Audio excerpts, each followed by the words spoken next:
This also showed Alexander's eagerness to fight, in contrast to his father's preference for diplomacy. After an initial victory against Persian forces at the Battle of the Granicus, Alexander accepted the surrender of the Persian provincial capital and treasury of Sardis. He then proceeded along the Ionian coast. Though Alexander believed in his divine right to expend the lives of men in battle, he did experience sorrow, as those who died were rewarded generously. To the relatives of his fallen, Alexander granted immunity from taxation and public service. Whether it was his own warriors or the Persian forces opposing him, Alexander chose to respect those who died. He even went so far to set up statues to honor and respect these people. Though this did not directly influence the culture of the Persians, they did not feel the need to begin a rebellion, as their men and rulers were treated with proper respect. At Halicarnassus, in Caria, Alexander successfully waged the first of many sieges, eventually forcing his opponents, the mercenary captain Memnon of Rhodes and the Persian satrap of Caria, Orontobates, to withdraw by sea. Alexander left the government of Caria to Ada, who adopted Alexander. From Halicarnassus, Alexander proceeded into mountainous Lycia and the Pamphylian plain, asserting control over all coastal cities to deny the Persians naval bases. From Pamphylia onwards the coast held no major ports and Alexander moved inland. At Termessos, Alexander humbled but did not storm the Pisidian city. At the ancient Phrygian capital of Gordium, Alexander undid the hitherto unsolvable Gordian knot, a feat said to await the future king of Asia. According to the story, Alexander proclaimed that it did not matter how the knot was undone and hacked it apart with his sword. Alexander journeyed south but was met by Darius' significantly larger army, which he easily defeated, causing Darius to panic. Although he was chased by some troops, Alexander treated them, his family, with the respect out of consideration, which demonstrated his continued generosity and kindness towards those he conquered.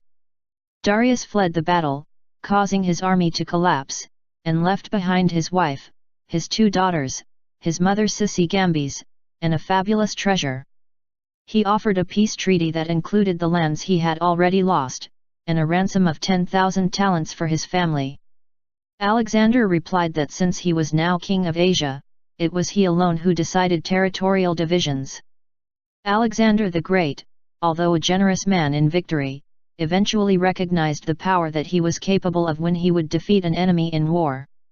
Following the siege of Tyre in 332, the enemy he defeated, Darius, attempted to present terms of unconditional surrender, but Alexander became ruthless. He realized that he had control and could receive much more. Darius was thus forced to come back.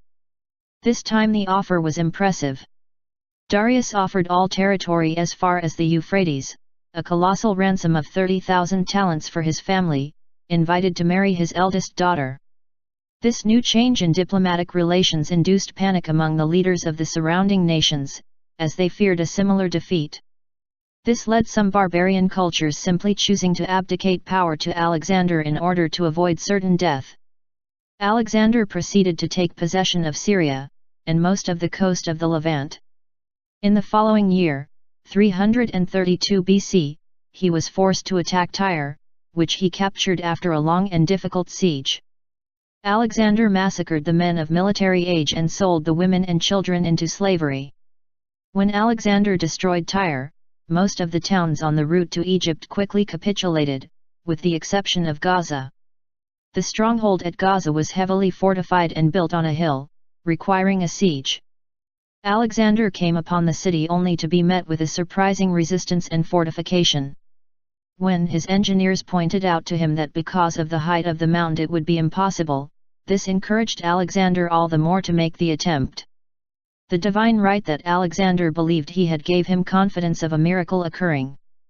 After 3 unsuccessful assaults, the stronghold fell, but not before Alexander had received a serious shoulder wound.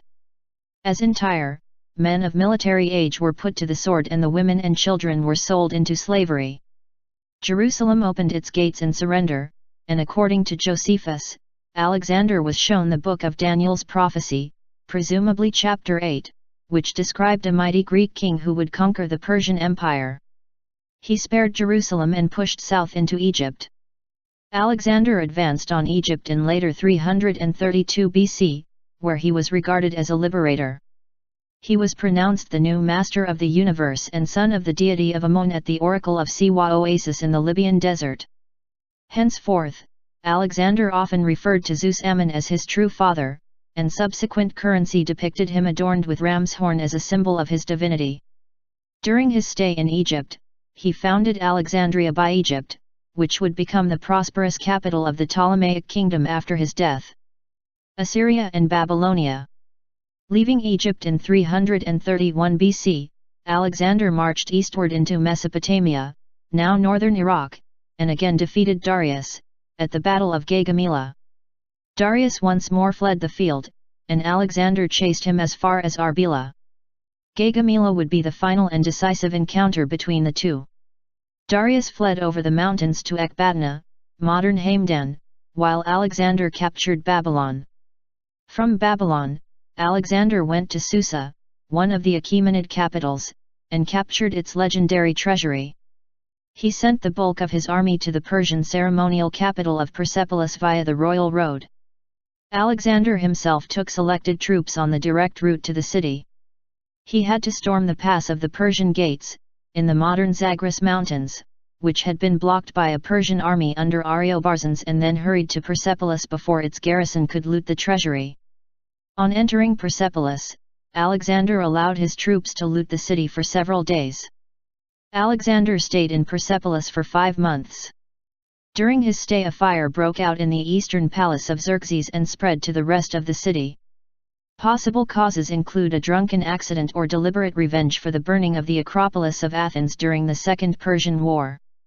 Fall of the Empire in the East.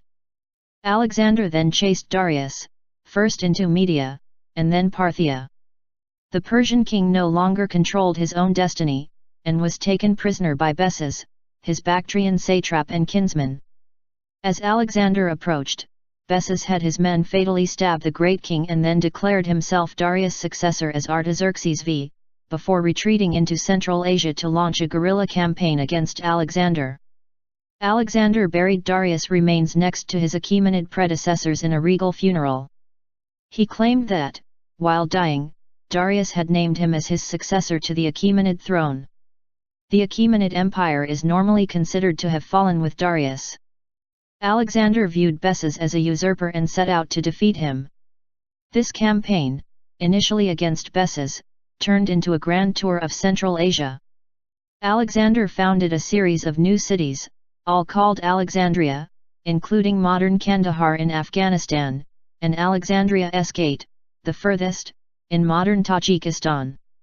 The campaign took Alexander through Media, Parthia, Arya, West Afghanistan, Drangayana, Arashosia, South and Central Afghanistan, Bactria, North and Central Afghanistan, and Scythia. Spit-Amens, who held an undefined position in the satrapy of Sogdiana, in 329 BC betrayed Bessus to Ptolemy, one of Alexander's trusted companions, and Bessus was executed. However, when, at some point later, Alexander was on the Jaxartes dealing with an incursion by a horse nomad army, Spit-Amens raised Sogdiana in revolt. Alexander personally defeated the Scythians at the Battle of Jaxartes and immediately launched a campaign against Spit-Amens, defeating him in the Battle of Gabai. After the defeat, Spit-Amens was killed by his own men, who then sued for peace. Problems and plots. During this time, Alexander took the Persian title King of Kings, Shahanshah, and adopted some elements of Persian dress and customs at his court, notably the custom of proskinesis, either a symbolic kissing of the hand, or prostration on the ground, that Persians showed to their social superiors. The Greeks regarded the gesture as the province of deities and believed that Alexander meant to deify himself by requiring it. This cost him the sympathies of many of his countrymen, and he eventually abandoned it. A plot against his life was revealed, and one of his officers, Philotas, was executed for failing to alert Alexander. The death of the son necessitated the death of the father, and thus Parmenion, who had been charged with guarding the treasury at Ecbatana, was assassinated at Alexander's command, to prevent attempts at vengeance.